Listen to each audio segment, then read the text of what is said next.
Selamat datang di tutorial pelaporan pajak dengan formulir 1770S melalui e-filing.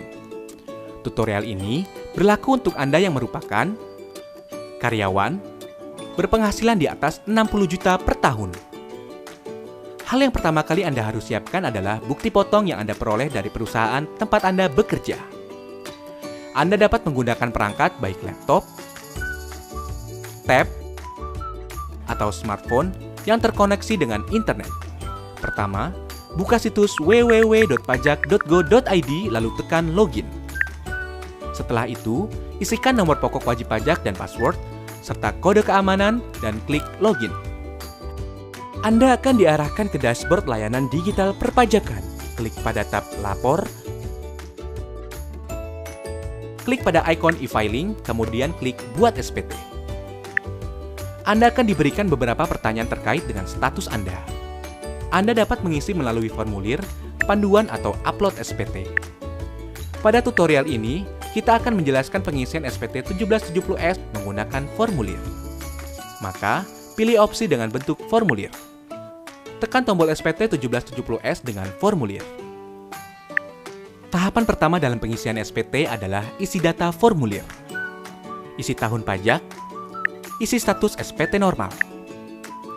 Pembetulan hanya dipilih jika Anda menemukan kesalahan pada SPT tahunan yang sudah Anda laporkan sebelumnya. Lalu klik langkah selanjutnya. Sistem akan mendeteksi secara otomatis apabila ada data pembayaran pajak dari pihak ketiga. Gunakan data pembayaran tersebut untuk pengisian SPT dengan tekan Iya. Bila tidak, Anda dapat menggunakan formulir bukti potong sebagai acuan pengisian SPT. Pada lampiran 2, pada bagian A, isikan data penghasilan final. Pastikan data penghasilan final yang terekam telah sesuai dengan bukti potong yang Anda terima. Jika ada bukti potong yang belum terinput, klik Tambah.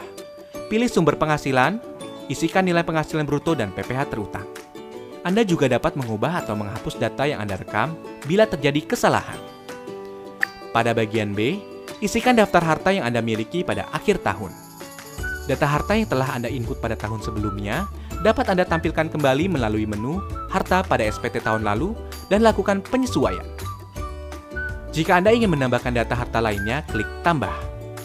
Pilih kode harta sesuai dengan jenis harta, isikan keterangan nama harta dan tahun perolehan. Pada kolom harga perolehan, cantumkan nilai pada saat Anda memperoleh harta.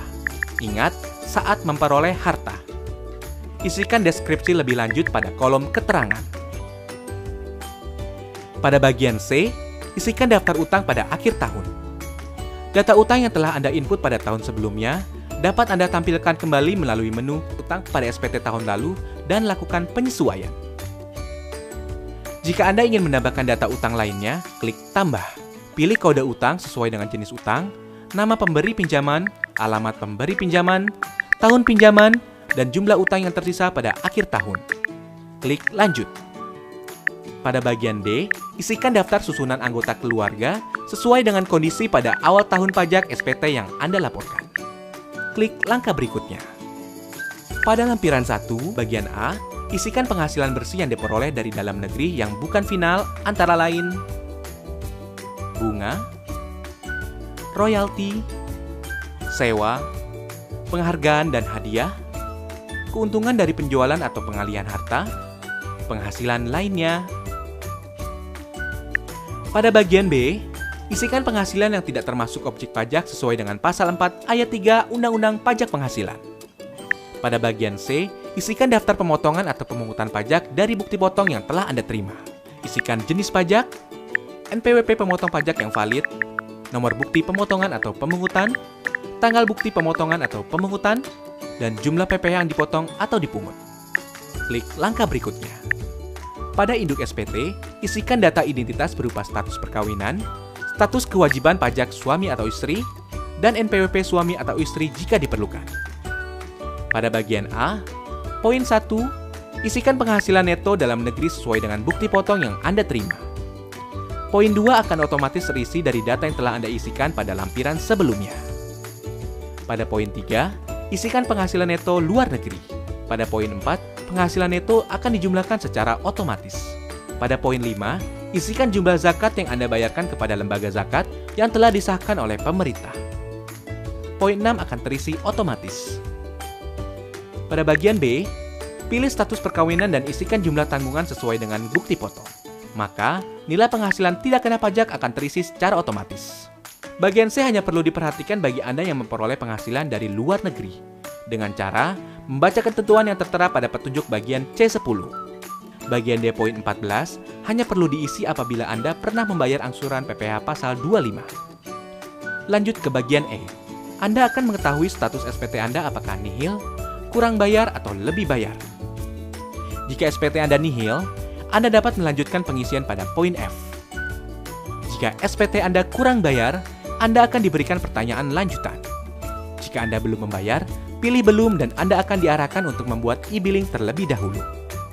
Bila Anda telah membayar, isikan data bukti pembayaran berupa jenis pembayaran, yaitu nomor transaksi penerima negara atau pemindah bukuan.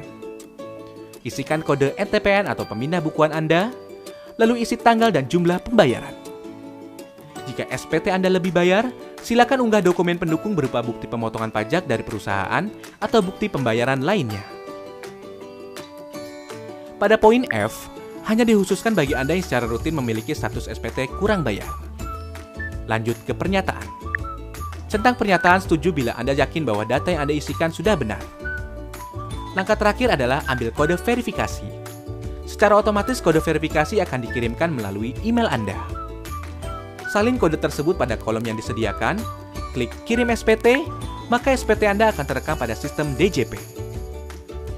Anda akan mendapatkan bukti penerimaan elektronik sebagai bukti bahwa Anda telah melaporkan SPT. Jika Anda masih memerlukan bantuan, silakan kunjungi www.pajak.go.id atau telepon ke Kering Pajak 1500-200. Subscribe channel YouTube Ditjen Pajak RI untuk memperoleh informasi dan tutorial lain. Pajak kuat, Indonesia maju.